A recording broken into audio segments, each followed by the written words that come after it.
Hey, there's only one constant, and that is change. Now, I'm with Dave Martin, who has always faced change head on. Dave from Martin's Auto Repair, Phoenix, Arizona, understands how accepting change has been smart for his business. Do you fight change? Have you said no to many important strategies and tactics you need to implement in your business? Just think, about 90 days ago, who would have thought of the whirlwind we've been embroiled in? We've had no choice but to change and to reinvent how we do business and to realize that we are pushed into accepting how business will be done differently. If not, you may be on the sidelines. Dave has an intoxicating attitude that you're going to love. It's Carm Capriato here with Remarkable Results Radio's episode 543. Hey, I want to thank a great partner of the podcast, Napa. As you know, Napa Expo has officially been rescheduled February 1st through the 4th, 2021. You know, Las Vegas will be painted blue and gold as Team Napa puts on the fabulous event planned prior to the COVID-19 pandemic. Napa wants to thank everyone for understanding the event postponement, and they send well wishes to you and your family. Rest assured, Team Napa is as energized and invested as ever in Napa Expo, and we look forward to hosting you in February 2021. Now, here's a taste of a great interview with Dave Martin. So I had to learn how to go over it, around it, or through it. If I couldn't go around it, over it, or through it, I wouldn't get anywhere. So I had to learn to be a great problem solver at that point. And that was probably the biggest keys to me being a problem solver, is being able to do those things. Hey, did you know that along with my friend Tom Ham, we've started a weekly aftermarket magazine show called Aftermarket Weekly? Go to aftermarketweekly.com, watch the first 4 episodes. Now tell me what you think. Now you've got a weekly magazine video covering topics that are intended to spark your thoughts and create change. The big feature is a shop tour each week. We broadcast it live every Tuesday at noon Eastern Time. Please join us. Find it on our Facebook page or on aftermarketweekly.com. Listen, we've got the important lessons to keep the aftermarket up and running, and if you feel like your uptake or listening pleasure needs an oil change, check out the Town Hall Academy or catch a rant from the For the Record podcast. Now, we deliver it the way the aftermarket wants it delivered, online, on demand, and anywhere in the world. Thank you for investing the time in our podcast, and I want to hear from you. How can we make the podcast better? Give me just 4 minutes. Go to remarkableresults.biz/survey or find a link to the survey on my homepage. Now, meet Dave Martin. Dave's president of Martin's Auto Repair in Phoenix, Arizona.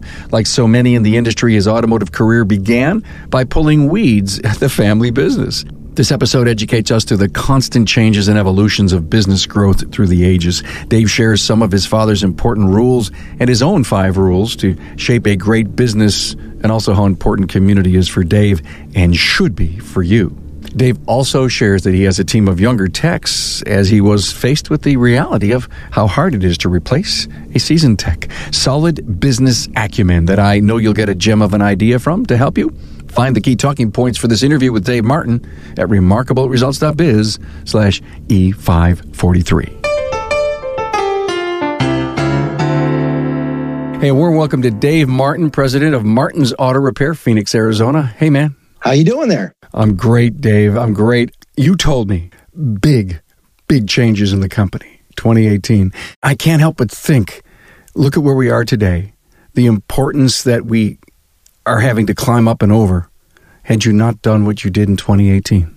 Absolutely. Business is always evolving, and we're always trying to find a better way, a more efficient way to run the business and to make the business better. And it's all about the customer, and it's trying to make the customer's experience better, because that's what it's really all about.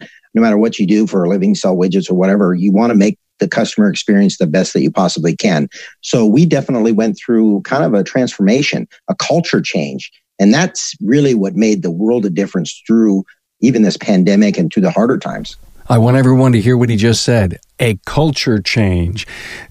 10 years ago, would you have said, hey, we need to have a good, improved, great, growing culture? No, it was a different world back then. I've been in this business a long time, and the way I started in this business, culture was not important. It was just, let's get the job done. We'll come in and put our head down, go to work, and everybody just was there to get their job done. Did it make you a better, stronger CEO? Absolutely. Oh, it's made a world of difference. And, we're talking about a different generation too. So you got a whole new generation. You got to learn to adapt. You got to learn to change and adapt. And sometimes when you get to be a little bit of an older dog, you just don't want to change as easy. Well, there you go. I mean, your second generation, was Dad up to change?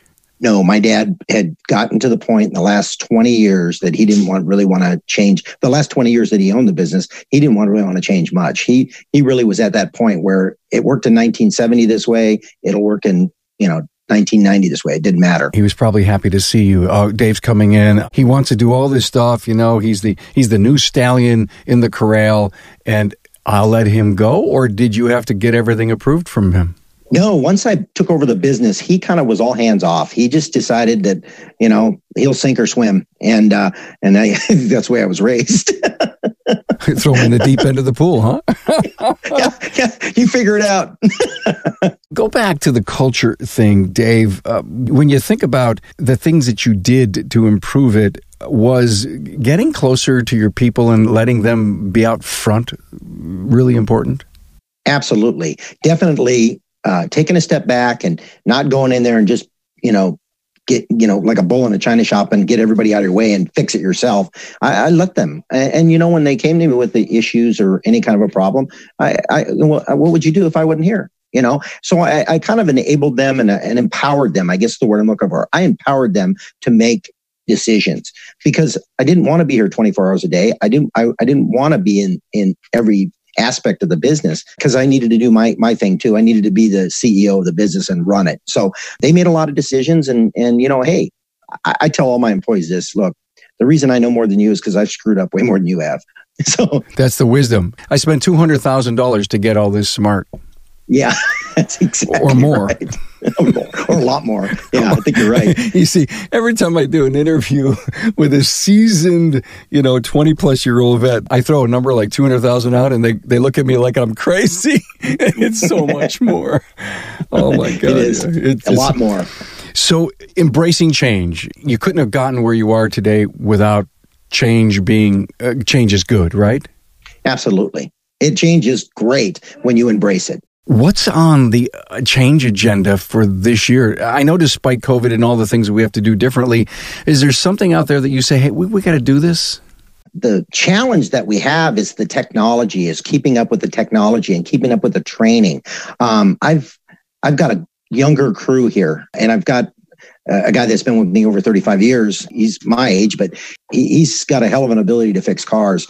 And the rest of the guys are all in their 20s and early 30s. So our mission now is to get those guys a lot more experience, just to give them that experience. Is that younger crew by design? Yes, it is. Actually was by design. We went ahead and we were looking for technicians. And I'll tell you what, about 5-6 years ago, all my techs had worked for me at least over 10 years. Everybody had been here over 10 years. Well, we went through, one guy left because he moved out of town. Another guy moved on, did something else. And so I lost a couple people. So once I lost a couple people, then I had to go out there and I had to try to find some people to replace them. Well, we tried looking for a seasoned tech and did all this, and they were hard to find. So my manager and we sat down and I said, you're good at what you do. You can teach them. Let's get some young guys in here and let's see what we can do with them. So we did. We got some younger guys in there. They had a lot of ability. They're very smart. They just didn't have the experience that my manager and I have. So I said, we just need to teach them that. So that's what we started working on. It was by design though. And did you have a problem with your techs mentoring the young guys? No, absolutely not. I think they learned to embrace the change too. 10 years ago, that would have had a problem. That would have been, a little bit of ego gets in the way sometimes. But no, they realized that they all need to work together, and and I think that's part of that culture thing that we changed. That culture team, we put it into a team atmosphere. Everybody here is part of a team. We're not individuals, and we're not going to do this by ourselves. That's a great point. It fit under your culture, your new culture. It totally did. And one of the things that we did that was the big benefit to my business, having younger guys, is we have our weekly meetings. And what we did was we had what we call learning moments. My manager came up with this, and he said, every week, I want you guys to tell me what you learned this week by fixing a car. If a car kicked your butt, I want to know why it kicked your butt. And I want you to explain to the rest of the team what you could have done better. So everybody gets the benefit of learning what happened on that car doesn't have to happen to 3 other guys. It can happen to one guy, and the rest of us can all learn from it. So smart. So smart. That was a really positive, and the guys love that too. They come every week with 2 or 3 things that they learned, and they share it. You told me your dad had 3 life lessons that you learned from him. Oh yeah. There's no free lunches, and you're going to have to work for everything you get, and nothing good comes out of you getting anything for free. And so when he pounded you with all of that, always, because that's what dads do. Yeah, absolutely. When did you realize he was right? Well, I think it was probably about 25 or my late 20s maybe. I started to wake up and realize that, you know what, he's absolutely right. You ain't getting anything for free, and there's no free lunches, and you better work hard for everything you get. And it's just the way it is. So your new role in 2018 as the CEO of the company, kind of the guy who's supposed to make the phone ring and lead their people, was that uncomfortable for you? No, I bought the company from my dad actually back in 2007, I think it was. I've been running the company for a long period of time. We just had to make a huge culture change in 18, 17, something like that. The big thing is I'd been running the company for probably 30 years when my dad owned it. So being a leader and being a mentor and running the company, I knew how to do all that stuff. Now, negate all the changes, though, because you think about this. I mean, like I told you, it's always evolving. It's always changing. So you always have to be ready for the next step. You evolved yourself and one day realized, hey, I've got to do some things differently. If not, I'm going to wear myself into the ground. I'm going to kill myself, right? Oh, yeah. There for a long time, I was burning the candle. I was here all the time. And I had to learn to do things differently if I wanted a life, and I didn't want to, burn myself out. So we're understanding the timeline of your company, and I appreciate you sharing all these dates with us. When did you decide to get a coach? What year? I'm going to say 2009, I think it was when I got a business coach. Don't regret it, do you? No, not at all. I mean, there's always things you can learn. Some people go to college and, spend 4 years in college. And, I just knew that things were changing, and it's really nice to be able to have somebody to bounce some things off of. And you get an opportunity to talk to a lot of different shop owners that are in the same fire you are every day. It really is it's really been a big benefit. Good for you. Hi, Qamree here, and I want to talk to you about the Napa Auto Care Center program for health insurance. We've all heard the reports about the rising cost of health insurance, but you'll be happy to know I'm here with really good news. The Napa Insurance Center is now offering the Napa National Health Program, and it's saving Napa Auto Care Centers and their employees money, lots of money. In fact, in the first 90 days following the launch of the program, Napa stores and auto care centers and their employees saved over $2.7 million. That's all thanks to the Napa Insurance Center's partnership with United Healthcare. It gives auto care centers access to the national large group rates on medical insurance with premiums discounted up to 30%. Now, these rates are based on the collective purchasing potential of 22,500 Napa locations, including both Napa Auto Parts stores and Napa Auto Care Centers. And listen to this. The news just keeps getting better. You can choose from 4 excellent United Healthcare medical plans with varying levels of coverage and deductibles to meet a range of needs. All plans are PPOs, preferred provider organizations, with comprehensive coverage. Because of the Napa Insurance Center's partnership with Aflac, you can have access to supplemental insurance benefits, including disability, accident, hospital, and more, all at a Napa-only discount, up to 35%. The Napa Benefits Center can help you with other group benefits too, including group life insurance, retirement, HSAs, and more. Napa's National Health Benefit Program is just one of the many reasons to become part of the Napa Auto Care family, the largest network of independent automotive repair shops in the country.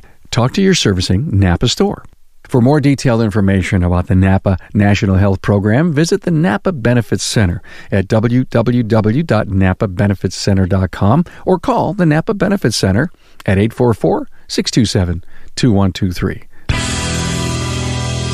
You told me that I had a chance to start hiring outside of my smart zone, my comfort zone. What was one of your first hires who had talents that you didn't have? This was a long, long time ago. The guy that's worked for me for 35 years, I mean, he was number one. I mean, he has an unbelievable ability to fix things. That he's like an engineer. He's just really, really smart when it comes to fixing cars. And I always look for people that even service writers or I got Sarah, she's working for me right now, and she's just got a great great ability with a computer. She's got great typing skills, which I don't. I'm a two-finger guy. So she does an amazing job with that. And so, yeah, I look for people that have skill that I don't. Smartest decision I made, I should say, is hiring my marketing person that I hired. She definitely has skill that I don't have. She's got an ability to take the time to, work on projects. She's smart. She does a really, really good job. And when I hired her years ago, I hired her in 2010 or something like that. The smart I think you had was to take that chance and that risk. And as social media has become, a standard bearer of marketing, if you will, and your public brand, you had a person who was part of the company that knew you and the company from inside and out for years. What a great idea. Well, it worked out really well. And a lot of people told me I was crazy for hiring a marketing person, and doing what we did. And then when I started to get on the first page of Google all the time, they were like, how are you guys doing this? The best part about having her here in my office was that she got to understand my culture. She got to understand who I am. And she portrays that on all our social media and all our advertisements. It's not a generic thing. Well, your videos on your website are fabulous. Do you encourage other shop owners to just get in front of the camera? We do all the time. Absolutely. Yeah, definitely. I tell them it's the best way nowadays to get your name out there. The video, people don't want to read a bunch of stuff. They like the videos, and it's a minute and a half. Just, get your name out there. What's your favorite one? We did a Valentine's video that was pretty funny. Usually we do seasonal videos, and, we've done some pretty good, summer out here is a big bit, it's big time for us because the hot weather comes along and it just, destroys cars. So, this last summer we did this summer, I should say, we did a video on the summer heat and what it does to your car. And that was a pretty good video. It turned out real well. Dave, succession planning, you mentioned earlier, listen, I bought the business from my dad many years ago, but the average age of the owner out there is 55 plus. I'm not sure the exact number. It could be 56, 57. There are family businesses out there, sons in the business, still second generation is waiting to buy from the third, who's still working every day. Give us some advice, your sage advice from what you did and why it's important to start talking. My dad and I, we talked for a long time, and I knew he was pretty much done, and I told him, I says, hey, a lot of changes need to be made around here, and he goes, yeah, I just don't want to do any of that. I said, so all right, so let's put something together and let's talk about this. And so we worked it out, and it didn't take us very long. It took us about a year, and we went ahead and put a plan together of how we were going to do the succession planning. And it worked really well. It was really, really not that big of a deal. It was pretty easy. We both knew where we were coming from, and I knew what he needed, and he knew what I needed. We worked it out together, and he's happy as a clam because he gets a check every month. Is the secret in what you just said open lines of communication? Oh, absolutely. Yeah. Anything can be worked out if you just learn to communicate. I tell you, every time I've ever had you have any kind of a problem or any kind of, disagreement, usually it's communication is usually what causes all of that. So it's important to communicate and make sure that you know what the other person's expectations are, and they know what your expectations are. There's so much going on, as you said earlier, just trying to keep up with tech, to have a second or third generation owner knowing that, to your point, I need to sell this business. Should I sell it outright? No, I've got to give it to my kids or my son or my daughter. And I don't know how to approach them, number one. Number two, I would love to be able to earn what I'm earning now. And, all these issues that are going through husband and wife and mother and father's brains, it never gets out on the table. And I just think your advice is so powerful. And you've been there and done it. You could write a book on it, I'm sure. That's the message that I'm trying to get through. Besides communications, what about the fairness on both sides?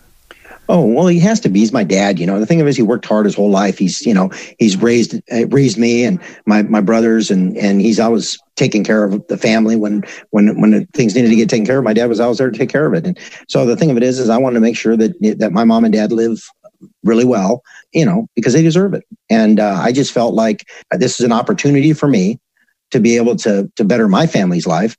And so I had no problem with what he wanted, and we just worked it out, and it went really well, and we're both still happy about it. The important thing is that we're both living good. Dave, you do a lot in the community, especially with Spina Bifida. Tell us about it.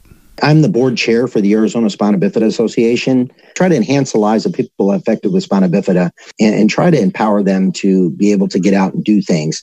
Like we give free hand cycles away. A lot of people with spina bifida, they're paralyzed, and so they can't use their feet. So we give away hand cycles to little kids so they can get out and ride bikes with their families. Their mom and dad and their brothers, they want to ride bikes. Well, these kids don't have that ability, so we get them hand cycles, and so they can ride with their families, and it empowers them. It's really great. We also put on a Christmas party every year for them. But overall, the charity really is based on awareness, trying to promote awareness for folic acid.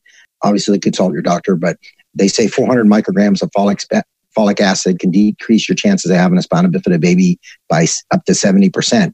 And that's, obviously that has to be before conception. Also wanted to get it out to people and to the spina bifida world is that I was born with spina bifida. I've been in chair all my life. And the thing of it is I just want parents to know, they hear all the negative stuff from the doctors and their kid's going to be this and that and never going to be able to do this and never going to be able to do that.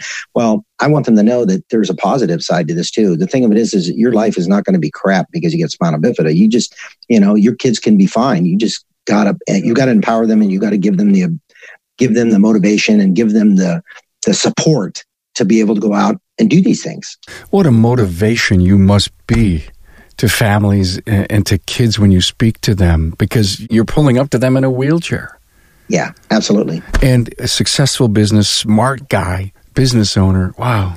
I so appreciate this. One of the things that you and I chatted about was Dave Martin's 5 key takeaway points. I'd like you to talk about them for me. The first one is the foundation of a very strong work ethic. You're going to get anywhere unless you have a strong work ethic. Boy, do I agree with that. And number 2 is? Communication ensures everyone works towards the same goals. Well, that is important. I think that happened with you and your dad. And no doubt when you improved your culture, that was probably way up there, huh? Oh, absolutely. And the thing of it is I know, and I think I said this earlier, the thing of it is whenever there's problems or there's a disagreement, usually it's just communication. It just means that somebody didn't take the time to listen or somebody didn't take the time to communicate properly. And so you get the communication right, usually 99% of the time, you don't have any problems. Every time I hear the L word, listen, I realize that's 80% of the communication. Yes. Exactly. I may not be right in that number, but for my world, it's 80%. One of the guys, when I was growing up, one of my older customers told me one time, he goes, God gave you 2 ears and 1 mouth for a reason. Shut up and listen. Yeah, no, totally agree. Number 3. If you learn to think outside the box, you'll become a great problem solver. Now, what I meant by that is that being that I've been in a chair all my life, one of the things that I had to do growing up, I was born in 1964, and there wasn't anything that was wheelchair accessible. So I had to learn how to go over it, around it, or through it. If I couldn't go around it, over it, or through it, I wouldn't get anywhere. So I had to learn to be a great problem solver at that point. And that was probably the biggest keys to me being a problem solver is being able to do those things. Wow. Yeah, I guess you're right. Wheelchair access was non-existent back then. And number 4. Always be ready to embrace change. There's the change word again. That's a huge key to, I think, everybody's success out there is learning to adapt to change. I think what you're really saying is don't say no, say maybe. Yeah, exactly. Well, think it through. Figure out what the pros and the cons are of it. And the thing of it is just because somebody suggests something doesn't mean that they're wrong. It just means that, hey, you know what? It's something we should look at. And if it's going to better the company and it's going to better the team, why wouldn't you look into it anyway? And your 5th big takeaway pointer? It's a marathon. Stay consistent and never give up. My main rule in life has always been that you will never fail as long as you don't give up.